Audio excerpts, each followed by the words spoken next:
എല്ലാവർക്കും നമസ്കാരം. ഇന്റർവ്യൂ റൂമിലേക്ക് സ്വാഗതം.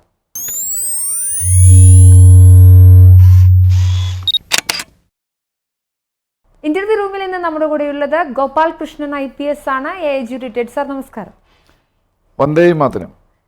സാർ, പഹൽഗാം അറ്റാക്ക് നടക്കുന്നു, ഇന്ത്യ ഓപ്പറേഷൻ സിന്ദൂർ നടത്തുന്നു, പാകിസ്ഥാൻ തിരിച്ചടിച്ചെന്ന് അവർ പറയുന്നു. ഏറ്റവും ഒടുക്കം സീസ് ഫയർ നടന്നപ്പോൾ പാകിസ്ഥാൻ ജയിച്ചേ എന്ന് പറയുന്നു. ഒടുക്കം അവിടുത്തെ പട്ടാള മേധാവി അസീം മുനീർ യുദ്ധം താൻ ജയിപ്പിച്ചെടുത്തതിൻ്റെ ഭാഗമായി തനിക്ക് ഇത്രയും പദവികളൊന്നും പോരാ എന്ന് പറഞ്ഞുകൊണ്ട് സ്വയം ഫീൽഡ് മാർഷൽ എന്നൊരു പദവി കൂടെ കൊടുക്കുന്നു. എന്താണ് സാർ പാകിസ്ഥാനിൽ സംഭവിക്കുന്നത്? ഈ പാകിസ്ഥാൻ നേരത്തെ 1947 തൊട്ട് ജിന്ന ഇരുന്ന സമയം പോലും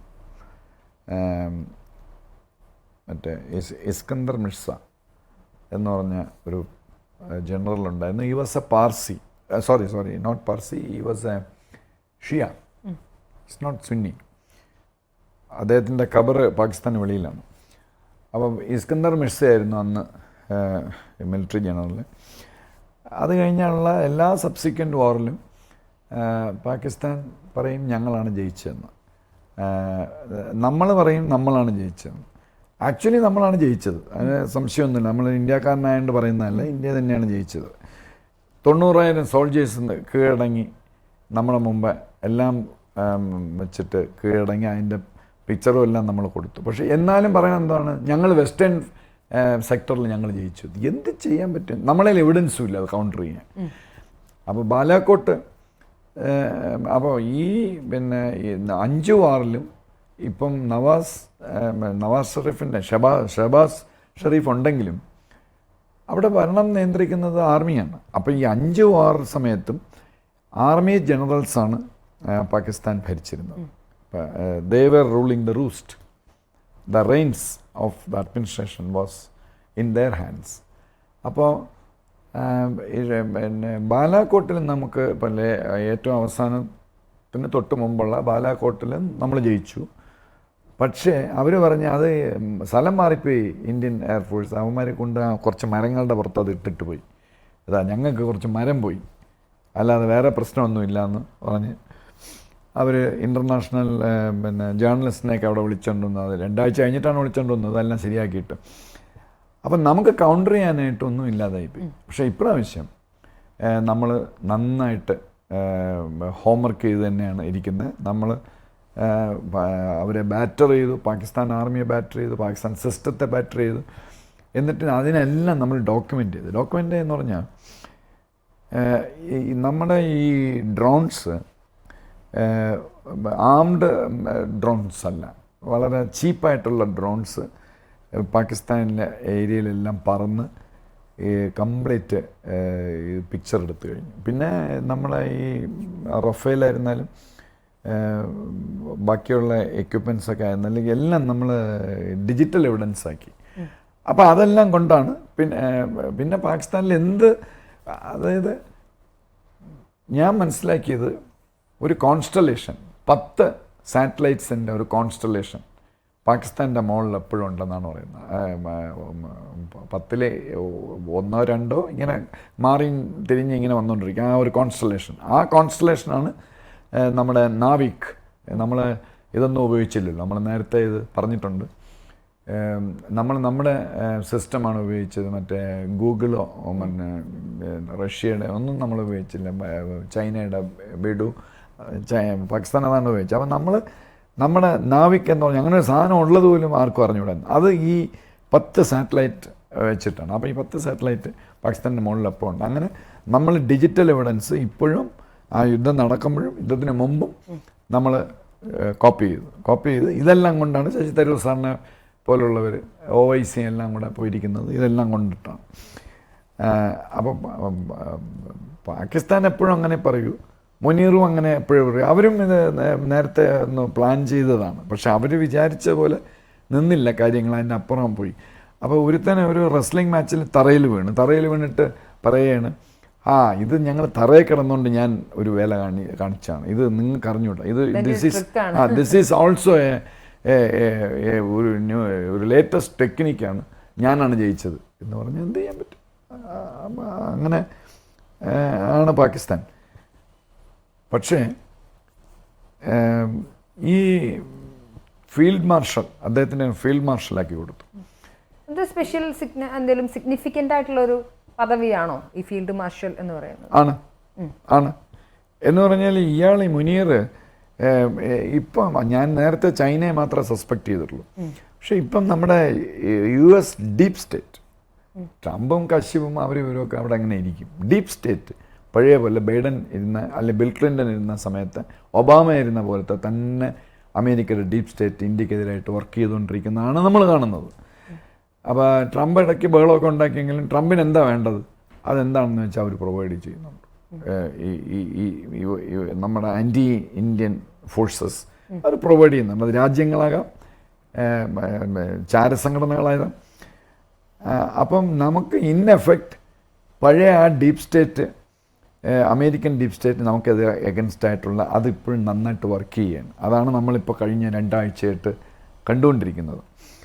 അപ്പോൾ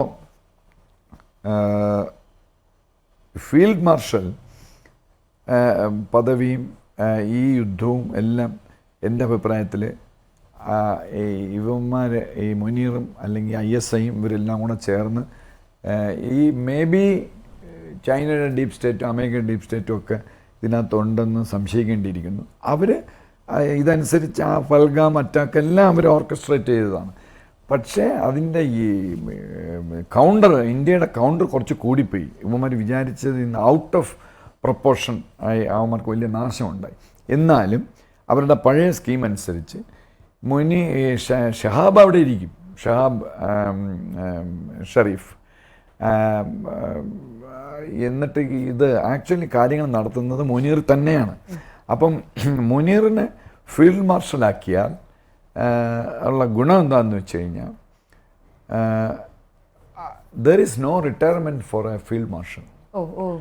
മനസ്സിലായി? നേരത്തെ അയൂബ് ഖാനാണ് ഫീൽഡ് മാർഷൽ അവർക്കുണ്ടായിരുന്നത്. അതെന്തിനാണ് ഫീൽഡ് മാർഷലാക്കിയെന്ന് വെച്ചാൽ എനിക്ക് പറഞ്ഞുകൂടാ. ഒരു അച്ചീവ്മെൻറ്റും ഇല്ല. അപ്പോൾ ഇവിടെയും ഒരു അച്ചീവ്മെൻറ്റും ഇല്ല. പക്ഷേ എനിക്ക് തോന്നുന്നു ഈ ഡീപ്പ് സ്റ്റേറ്റുകൾ, ഞാൻ നേരത്തെ പറഞ്ഞ 2 രാജ്യങ്ങളുടെ ഡീപ്പ് സ്റ്റേറ്റുകളുടെ ഞാൻ ചൈനയുടെ ഡീപ്പ് സ്റ്റേറ്റിന് ഭയങ്കര സന്തോഷമായിരിക്കും. കാരണം ഞാൻ അമേരിക്ക ഇന്ത്യയും തമ്മിൽ കെട്ടിപ്പിടിക്കുന്നു, ഭയങ്കര സൈൻ ചെയ്യുന്നു, വാൻസ് ഇവിടെ വരുന്നു, പിന്നെ അയാളുടെ അദ്ദേഹത്തിൻ്റെ ഇന്ത്യൻ ഭാര്യയായിട്ട് ഭയങ്കര ടൂറ് എല്ലാം തീർന്നില്ലേ ഇവരെ ഈ പരിപാടി വെച്ചിട്ട്. അപ്പം അവരുടെ കാര്യങ്ങളെല്ലാം നടന്നു. അത് ഈ മുനീർ ഉള്ളതുകൊണ്ടാണ്. അപ്പം മുനീർ ഓർഡർ രാവിലെ അല്ല വൈകുന്നേരമാണ് ഓർഡർ ചെയ്യുന്നത്. അപ്പോൾ ഇതെല്ലാം ചെയ്ത് ചൈന ഇപ്പം ഹാപ്പിയായി. ഇപ്പം ട്രംപ് നമുക്ക് എഗൻസ്റ്റ് ആയതുപോലെയായി. അമേരിക്കയും നമ്മളും തമ്മിലൊരു ബോണോമി ഇപ്പോൾ ഇല്ലാതായി പോയോ എന്ന് നമ്മൾ സംശയിക്കേണ്ടിയിരിക്കുന്നു. അപ്പോൾ India is angry with US deep state. ഇനി അത് പ്രതിഫലിക്കും. പുടിൻ ഇവിടെ വരുമ്പം എങ്ങനെയാണ് ഇന്ത്യ ആങ്കർ തീർക്കുന്നത് നമ്മൾ കാണാൻ പോവുകയാണ്. അത് അമേരിക്ക ഇഷ്ടപ്പെട്ടാലും കൊള്ളാം, ഇഷ്ടപ്പെട്ടില്ലെങ്കിലും കൊള്ളാം, ചൈനയ്ക്ക് ഇഷ്ടപ്പെട്ടാലും കൊള്ളാം, ഇഷ്ടപ്പെട്ടില്ലെങ്കിലും കൊള്ളാം. അതിൻ്റെ നെറ്റ് റിസൾട്ട് ഇന്ത്യ റഷ്യയായിട്ട് കൂടുതൽ അടുക്കുന്നതാണ് വരുന്നത്. അമേരിക്കയായിട്ട് സഹകരണം കാണും എന്ന് പറഞ്ഞാൽ അമേരിക്കയ്ക്ക് ഇന്ത്യയെ കൂടിയേ പറ്റൂ ആ ട്രേഡിൻ്റെ വിഷയത്തിൽ. അവർക്ക് നമ്മളത് പല പ്രാവശ്യം ഡിസ്കസ് ചെയ്യാൻ അവർക്ക് വേറൊരു രാജ്യത്തോട്ട് പോകാൻ പറ്റില്ല. അല്ലെങ്കിൽ പിന്നെ പഴയ ചൈനയെടുത്ത് പോകണം. ചൈനയെടുത്ത് പോകാൻ അവർക്ക് ഒട്ടും താല്പര്യമില്ല. അപ്പം ഫീൽഡ് മാർഷൽ ഒരിക്കലും റിട്ടയർ ചെയ്യില്ല.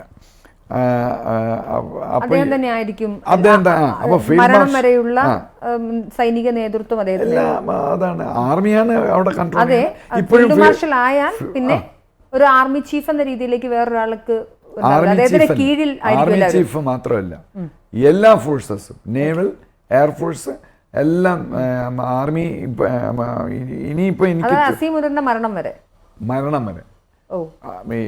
അപ്പോൾ പിന്നെ എനിക്ക് തോന്നുന്നു ഒന്നി ഇവനെ തട്ടും, ഈ മുനീറിനെ ആരെങ്കിലും അവിടെ തന്നെ ആർമിയിലുള്ളവർ തന്നെ ഒരു കൂ നടത്തി ഇവനെ തട്ടാൻ സാധ്യതയുണ്ട്.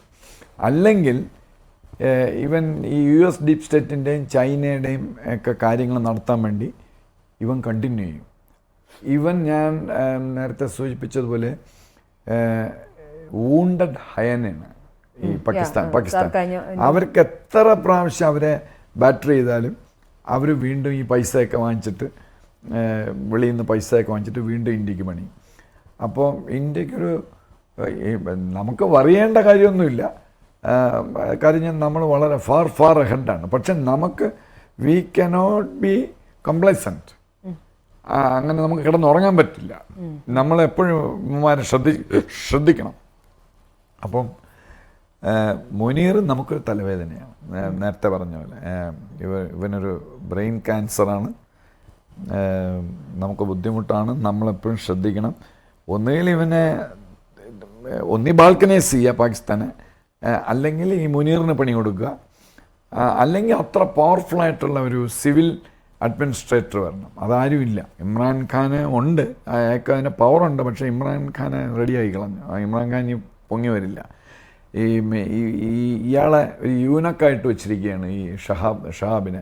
എന്നിട്ട് മുനീർ കാര്യങ്ങൾ നടത്തും. പക്ഷേ എനിക്ക് ഒരു ഒരു ഒരു സംശയമുണ്ട്.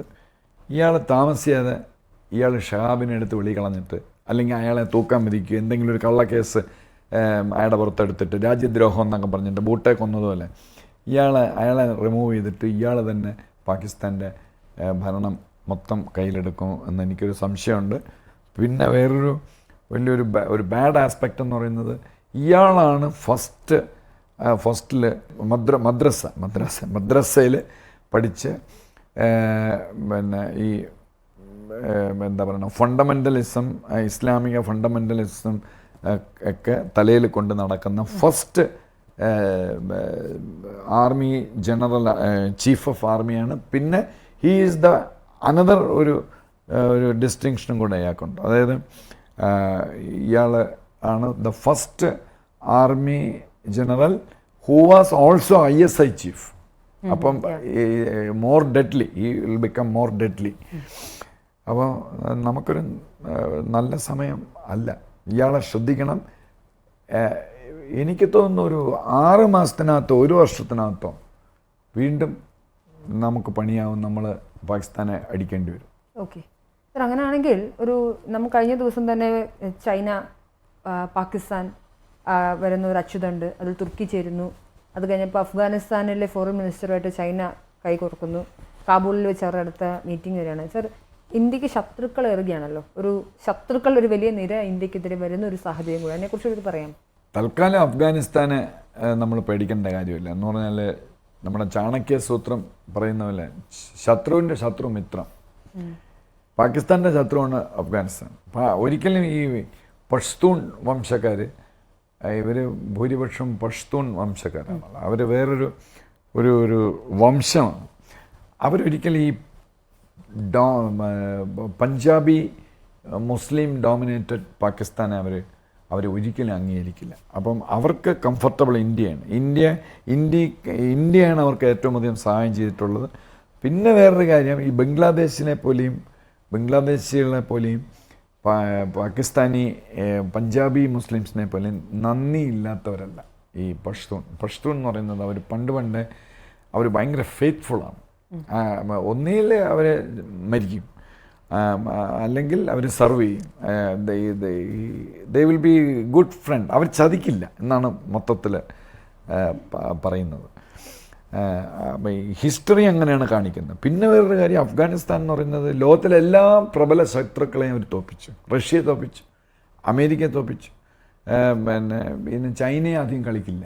ബ്രിട്ടീഷുകാരെ തോൽപ്പിച്ചു. ബ്രിട്ടീഷുകാർ തോറ്റിട്ടുള്ള ഈ ഇന്ത്യൻ ഉപഭൂഖണ്ഡത്തിൽ അഫ്ഗാനിസ്ഥാൻ്റെ കൂടെ തന്നെയാണ്. അവരെ സബ്ഡ്യൂ ചെയ്യാൻ പറ്റിയിട്ടില്ല. പക്ഷെ നമ്മളുമായിട്ട് നല്ല ടേംസിലാണ്. ചൈന അത് കണ്ട് വെപ്രാളപ്പെട്ടാണ് അഫ്ഗാനിസ്ഥാൻ്റെ നേരെ സഹായഹസ്തമൊക്കെ നീട്ടിപ്പോയത്. അതൊക്കെ സാധ്യത ശരി തന്നെ. പക്ഷേ ചൈനയെ വിശ്വസിക്കാൻ കൊള്ളില്ല എന്ന് അവർക്ക് നന്നായിട്ട് ഒരു താലിബാനെയൊക്കെ എങ്ങനെ വിശ്വസിക്കാൻ പറ്റുന്ന ഒരു താലിബാൻ, അത് നമ്മുടെ ഇവിടുത്തെ മീഡിയ പറയുന്നതല്ലേ. നമുക്കെന്തോന്നു, അതാണല്ലോ ഞാൻ പറഞ്ഞത്, ശത്രുവിന് ശത്രു മിത്രം. താലിബാൻ ഒരു പ്രശ്നം നമുക്കുണ്ടാക്കി. കണ്ടഹാറിൽ പ്ലെയിൻ തട്ടിക്കൊണ്ട്, അത് താലിബാൻ അല്ല അത് ചെയ്തത്, അങ്ങോട്ട് കൊണ്ടുപോയെന്നേ ഉള്ളൂ. അന്ന് പാകിസ്ഥാൻ ISI ആണത് ചെയ്തത്. ISIയും നമ്മുടെ മറ്റേ പിന്നെ ജെയ്ഷെ മുഹമ്മദാണോ മറ്റവരാണോ എന്ന് പറഞ്ഞത്, ജെയ്ഷെ മുഹമ്മദാണെന്ന് തോന്നുന്നു. ആ ഇന്ത്യൻ ടെററിസ്റ്റും പാകിസ്ഥാനി ടെററിസ്റ്റും ISIയും കൂടെ ചേർന്ന് അവർ അതിന് പ്രൊട്ടക്ഷൻ കൊടുത്തതന്നേ ഉള്ളൂ കണ്ഡഹാർ എയർപോർട്ടിൽ പോയത്. പക്ഷേ താലിബാൻ അത് ഇന്ത്യക്കെതിരായിട്ട് ഇതൊരൊന്നും ആസൂത്രണം ചെയ്തിട്ടില്ല. താലിബാനുമായിട്ട് നമ്മൾ നല്ല ടൈംസിലാണ്. അതുകൊണ്ടാണല്ലോ ആ മുത്താലിക് അദ്ദേഹത്തിൻ്റെ വിദേശകാര്യമന്ത്രി ഓടി ഇവിടെ ഡൽഹിയിൽ വരികയും ഇപ്പം കഴിഞ്ഞ ആഴ്ചയിൽ. പിന്നെ വേറൊരു സംഗതി, എത്രയോ വർഷം മുമ്പ്, എനിക്കാണ് 5 വർഷമായെന്ന് തോന്നുന്നു, താലിബാൻ്റെ എംബസി ഡൽഹിയിലല്ല വർക്ക് ചെയ്യുന്നത്. എംബസി എന്ന് പറയാൻ ഒക്കില്ല, പക്ഷെ എംബസിയുടെ ഫുൾ ഫ്ലഡ്ജഡ് എംബസി പോലെ ബോംബെയിലാണ്. അവർക്ക് ബോംബെയിൽ മതി എന്ന് പറഞ്ഞു. അപ്പം അവരുമായിട്ട് നല്ല ടൈംസിലാണ്. പിന്നെ ആരാണ് ഇപ്പോൾ പിന്നെ പുതിയ ശത്രുനിരയാണ്? അപ്പോൾ അഫ്ഗാനിസ്ഥാനെ പേടിക്കേണ്ട കാര്യമില്ല.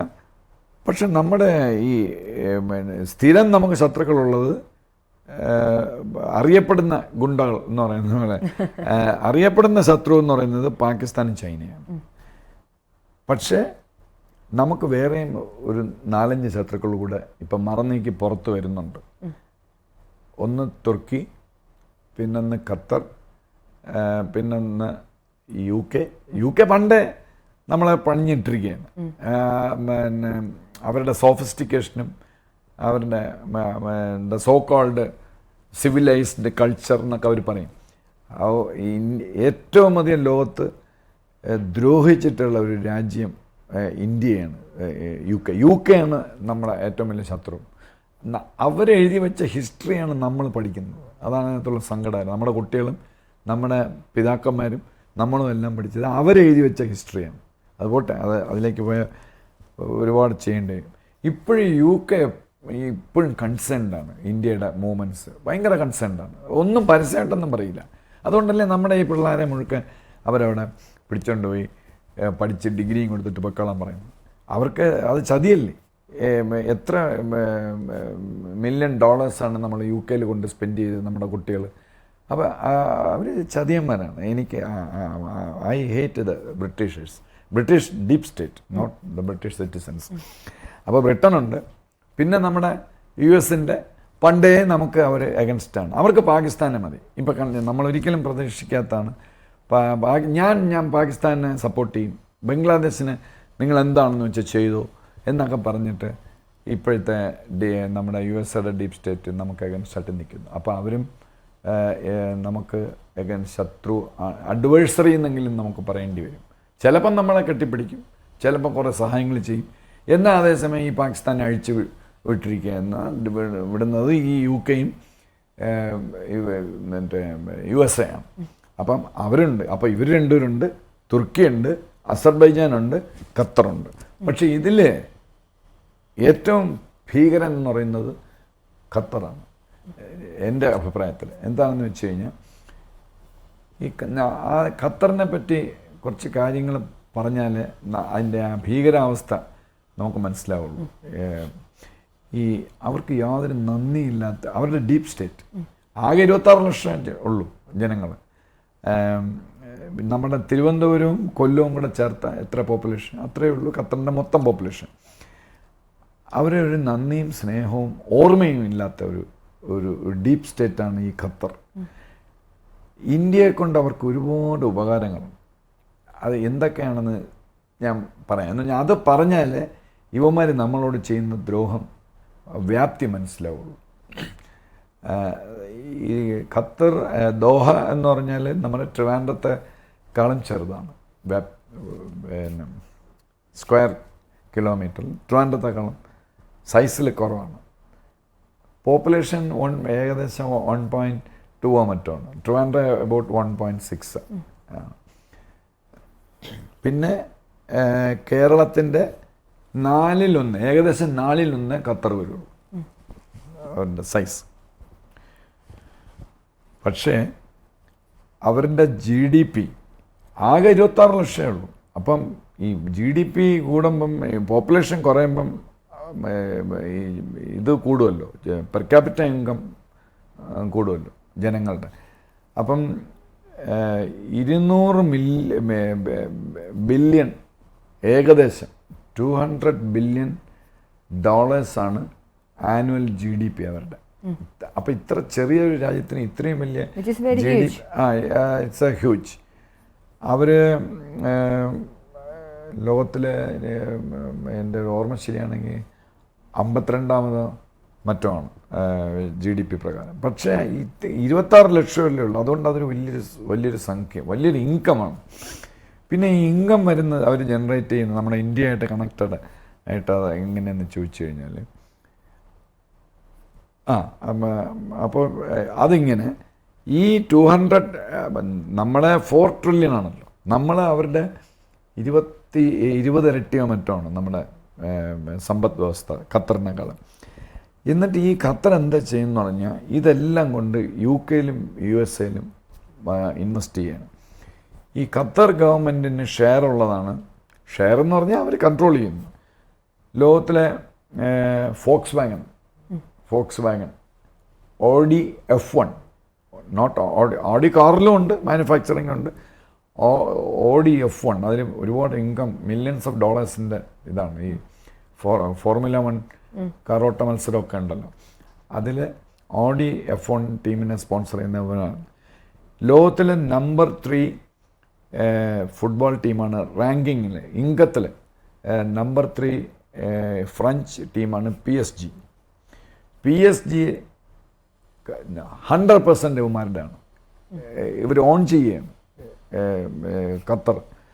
അപ്പം അതുവഴിയൊക്കെ ഒരുപാട് ഈ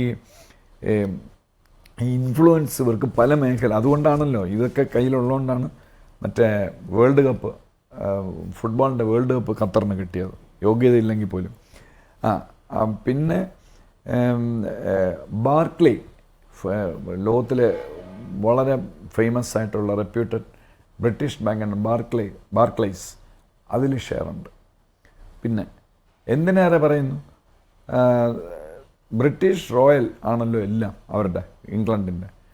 അവരെക്കാളും കൂടുതൽ പ്രോപ്പർട്ടീസ് ലണ്ടനിലുണ്ട് ഖത്തറിന്. ജസ്റ്റ് ഇമാജിൻ എന്ത് റിച്ചാണ്, വെൽത്തിയാണ്. അപ്പോൾ ഈ മറ്റേ കണക്ഷനും ഉണ്ട്. ഇതെല്ലാം UK-ലാണ്. അപ്പോൾ UK-ക്ക് എപ്പോഴും ഖത്തറിനെ എപ്പോഴും സോപ്പിട്ടേ നിൽക്കുള്ളൂ. പിന്നെ UK-ലെ ഇസ്ലാമിക ടെററിസത്തിന് പൈസ കൊടുക്കുന്നത് അവർ തന്നെ.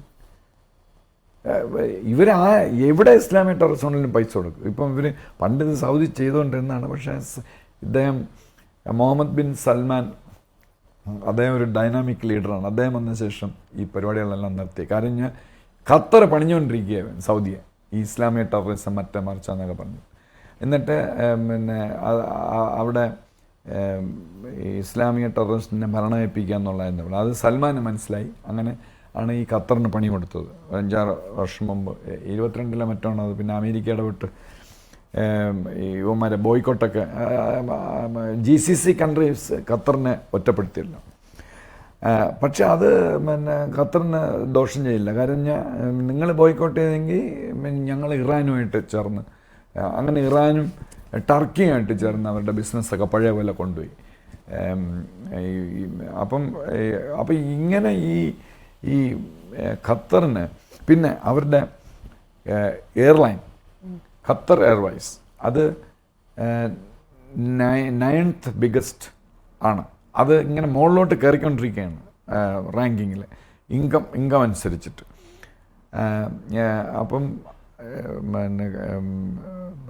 9th ബിഗസ്റ്റ് എയർലൈനാണ് അവരുടെ.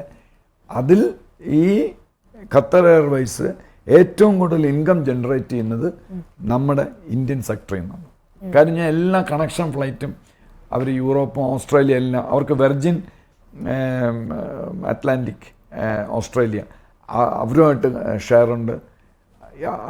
അപ്പം നമ്മുടെ ഇവിടെയുള്ള ആളുകളെല്ലാം, അതായത് ഖത്തർ എയർവൈസിൻ്റെ 2024 ഏകദേശം 23 ബില്യണോ മറ്റോ ആയിരുന്നു അവരുടെ മിഡിൽ ഈസ്റ്റ് സെക്ടർ എന്ന് അവരുടെ ഇൻകം ഖത്തർ എയർവൈസിൻ്റെ. ഈ മിഡിൽ ഈസ്റ്റ് സെക്ടർ എന്ന് പറഞ്ഞാൽ എന്തെന്നാണ്? പാകിസ്ഥാനിൽ നിന്ന് പോയത്, പിന്നെ ചൈനയിൽ നിന്ന് പോകുന്നത്, ഇന്ത്യയിൽ നിന്നുള്ള പാസഞ്ചേഴ്സിൻ്റെ നമ്മുടെ മണിയാണ്.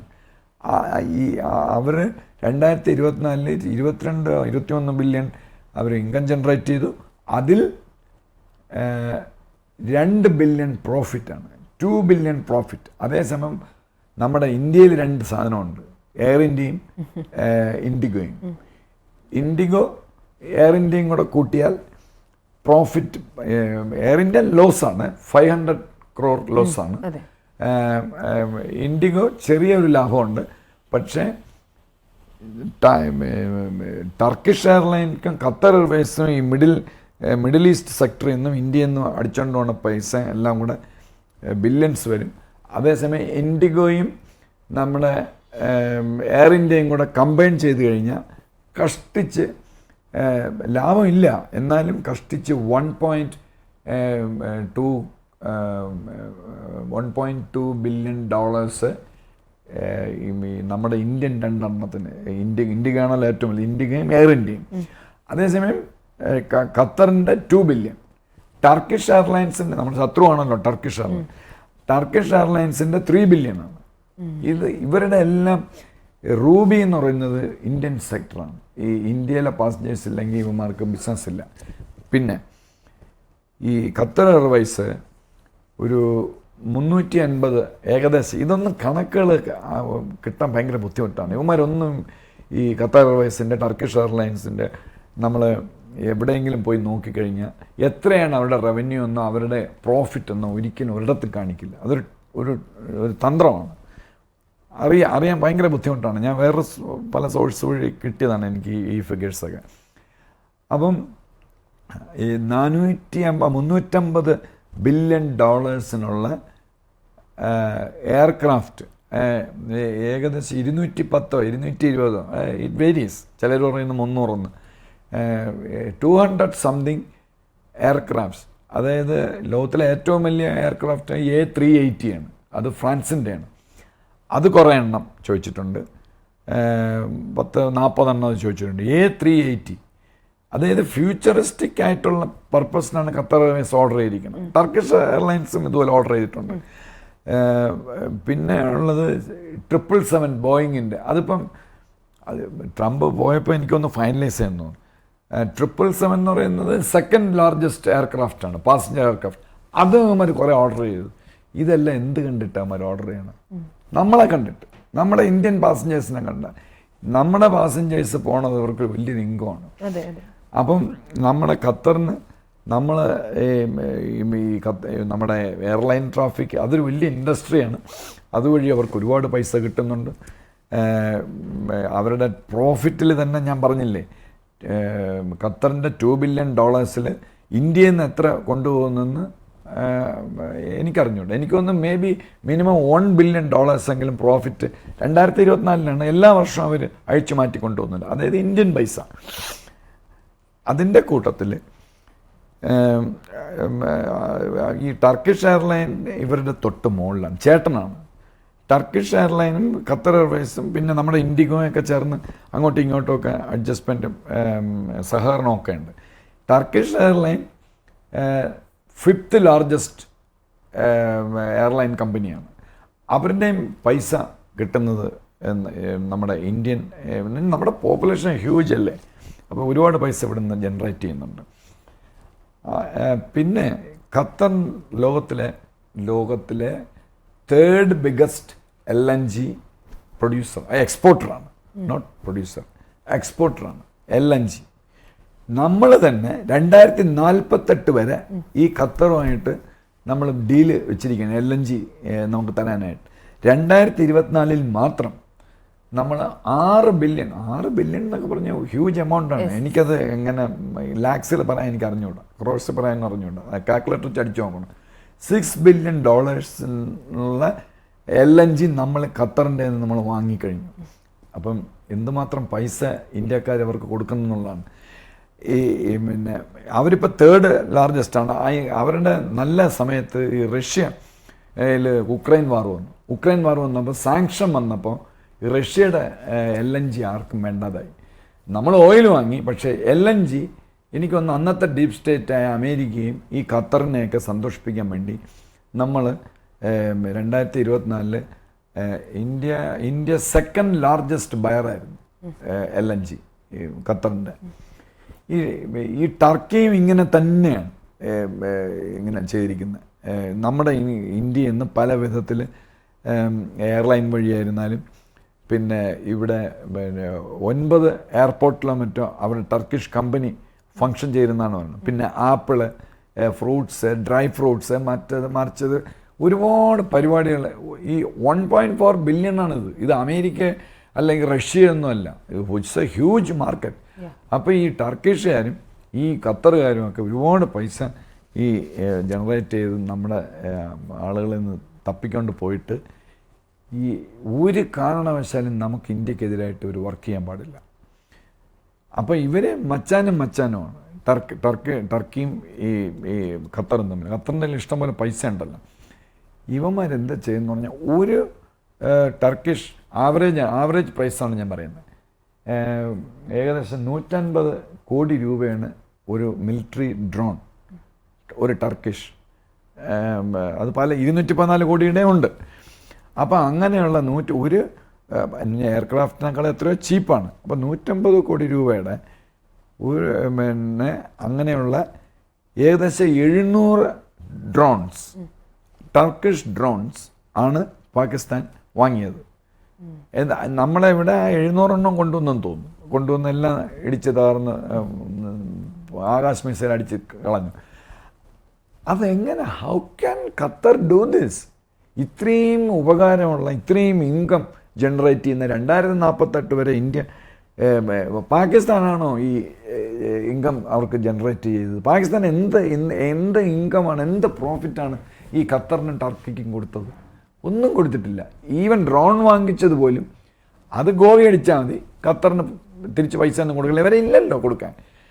ഈ ഖത്തറാണ് ഇത് ചെയ്തത്, പേയ്മെൻറ്റ് ചെയ്തത്. അല്ലെങ്കിൽ ഇത് ഞങ്ങൾ ടർക്കിക്ക് കൊടുത്തോളാം. അത് എന്തൊന്നും പരിപാടിയാണത്? ചൈനയും പാകിസ്ഥാനും ഇന്ത്യക്കെതിരായിട്ട് ചെയ്യുന്നതെന്ന് നമുക്ക് മനസ്സിലാക്കാം.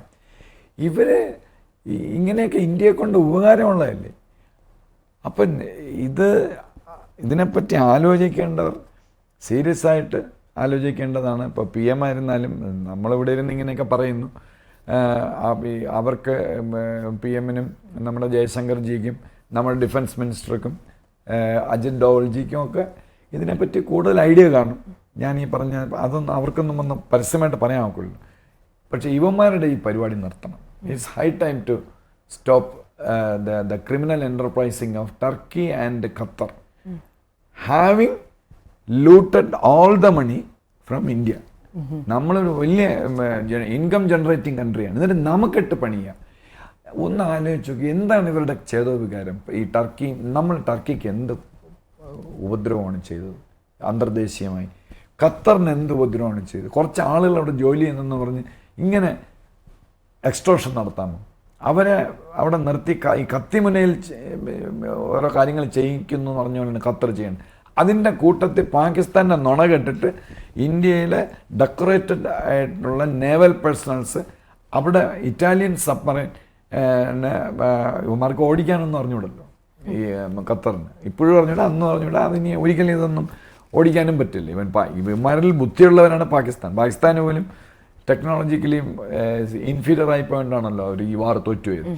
അപ്പം നമ്മുടെ നേവൽ പേഴ്സണൽസ് അവിടെ ഡെക്കറേറ്റഡായി അവർ റെഡ് കാർപ്പറ്റ് വിരിച്ചാണ് അതിനകത്തുണ്ടായിരുന്നത്. പാകിസ്ഥാൻ നുണ പറഞ്ഞു കൊടുത്ത് ഇത് ഈ ഇന്ത്യ ചോർത്തയാണ്.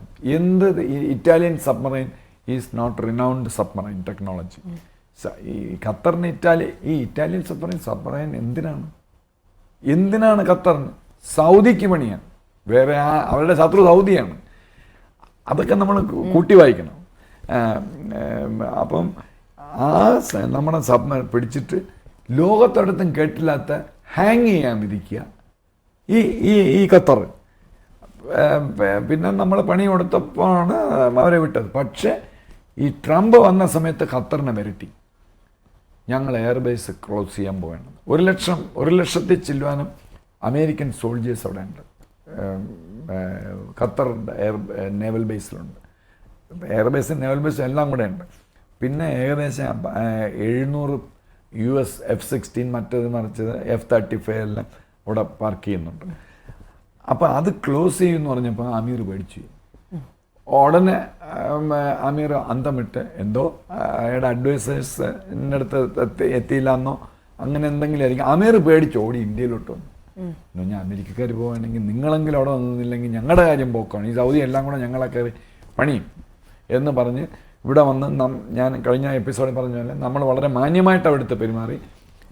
എന്നിട്ട് അവർ തിരികെ പോയി. എന്നിട്ടാണ് ഈ പരിപാടി ചെയ്തത്, ഈ ഡ്രോണിനുള്ള പർച്ചേസിനുള്ള. അപ്പോൾ ഇവർ ഈ ഒളിഞ്ഞും തെളിഞ്ഞും ഇന്ത്യയെ അറിയാതെയും ഒക്കെ നമ്മുടെ മാധ്യമങ്ങൾ അറിയാതെ ടർക്കി, യു കെയുടെ അനുഗ്രഹാശസ്സുകളുണ്ടല്ലോ എന്ന് പറഞ്ഞാൽ ഇവന്മാരെ സ്വത്തുക്കൾ, ഇല്ലീഗൽ അസറ്റ്സ് എല്ലാം കൊണ്ട് പാർക്ക് ചെയ്തിരിക്കുന്ന അവിടെയല്ല, യു കെയിലാണ്. പിന്നെ ഈ അമേരിക്കയുടെ ഡീപ് സ്റ്റേറ്റ്, പിന്നെ ഈ അസർബൈജാൻ ഇൻസിഗ്നിഫിക്കൻ്റ് ആണ്, അവർക്ക് കുറേ ഓയിൽ വെൽത്ത് ഉണ്ടെന്നേ ഉള്ളൂ. പിന്നെ ചൈനയും പാകിസ്ഥാനും പണ്ടേ നമുക്ക് അഗൻസ്റ്റാണ്. അത് ഇവരുടെ നമ്മളോടുള്ള ആ വിരോധത്തിൻ്റെ കാരണം എത്ര ആലോചിച്ചിട്ടും പിടികിട്ടുന്നില്ല.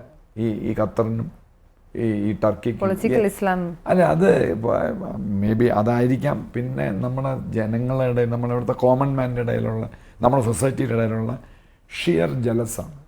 ഇന്ത്യ രക്ഷപ്പെടരുത് എന്ന്. ഇന്ത്യ ഒരു ത്രഷോൾഡിലായിരുന്നു. ഇപ്പോൾ നമ്മൾ രക്ഷപ്പെടാൻ നമ്മൾ ഭയങ്കര എക്കോണമി, പിന്നെ ആപ്പിൾ ഇങ്ങോട്ട് വരുന്നു, ഫോക്സ്കോൺ തൈവാൻ ഫോക്സ്കോൺ കമ്പനി ഇവിടെ വരുന്നു, ആകെ ജഗ പുകയായിരുന്നു. അപ്പോൾ ഇവന്മാർക്ക് പിടിച്ചില്ല. ഈ ടർക്കിക്ക് ഇടപെടേണ്ട യാതൊരു കാര്യമില്ല ഇതിനകത്ത്, ഇന്ത്യക്കെതിരായിട്ട് ഇടപെടേണ്ട ഒരു കാര്യമില്ല. അപ്പോൾ ഈ ടർക്കിയും ഈ ഖത്തറിനും എല്ലാം അവന്മാരെ ഫ്ലൈറ്റ് വെട്ടിക്കുറയ്ക്കുക, എന്നിട്ട് എമിറേറ്റ്സിന് കൊടുക്കുക. അവർ നല്ല ഒരിതാണ്, ഇവരുടെ ആണല്ലോ ദുബായിയുടെ ആണോ അബുദാബിയുടെ ആണോ, അബുദാബി ഗവൺമെൻറ്റിൻ്റെ ആണോ, അബുദാബിയുടെ ആണെന്ന് തോന്നുന്നു Emirates, I am not sure. എത്തിഹാദും എമിറേറ്റ്സും UAE നിന്ന് വരുന്നതാണ്. അപ്പോൾ അങ്ങനെയുള്ളവർക്ക് കൊടുക്കുക. നമ്മളെ സഹായിക്കാൻ, നമ്മളെ സ്നേഹിക്കുകയും ചെയ്യുന്ന രാജ്യങ്ങൾക്ക് കൊടുക്കുക. അല്ലാതെ ഇതുപോലുള്ള വൃത്തികെട്ട രാജ്യങ്ങൾക്ക് നമ്മൾ കൊടുക്കാൻ പാടില്ല. അതായത് ഈ ഖത്തറിന് നമ്മൾ പണി കൊടുക്കുക. നമുക്ക് വേണ്ടപ്പെട്ട ആളുകൾ ആലോചിച്ച് ഖത്തറിന് പണിയുക. ഖത്തർ ഇവിടുന്ന് അഴിച്ചു മാറ്റി. നമ്മളെന്തിനാണ് LNG ഉമാരെന്ന് വാങ്ങിക്കുന്നത്? വേറെ ഏതെല്ലാം രാജ്യങ്ങൾ, നമ്മുടെ ഏറ്റവും അടുത്ത സുഹൃത്ത് റഷ്യക്കുണ്ടല്ലോ, അവർ they are the fourth or fifth largest exporter of LNG. നമുക്ക് LNG റുപ്പിയയിൽ തരും നമുക്ക്. അത് നമുക്ക് ഏറ്റവും കൺവീനിയൻ്റ് ആണ്. നമ്മൾ ഡോളറിൽ വാങ്ങിക്കാൻ, ഇവന്മാർക്കൊക്കെ ഡോളറിലാണ് നമ്മൾ പൈസ കൊടുക്കണം. ഇവനെ കട്ട് ചെയ്യുക, 2048 വരെയുള്ള ഇത് കട്ട് ചെയ്യുക. പിന്നെ ടർക്കിഷ് എയർ, ഖത്തർ എയർവേസ്, ഇവന്മാരെല്ലാം ഡൗൺ സൈസ് ചെയ്യുക നമ്മുടെ ഇന്ത്യയുടെ ഓപ്പറേഷൻസ്. അങ്ങനെ നമ്മുടെ ആളുകളുടെ പൈസ കൊണ്ടുപോയി നമ്മുടെ ശത്രുക്കൾക്ക് പാകിസ്ഥാനും കൊടുക്കേണ്ട യാതൊരു കാര്യമില്ല. അപ്പം it is high time to do all these things.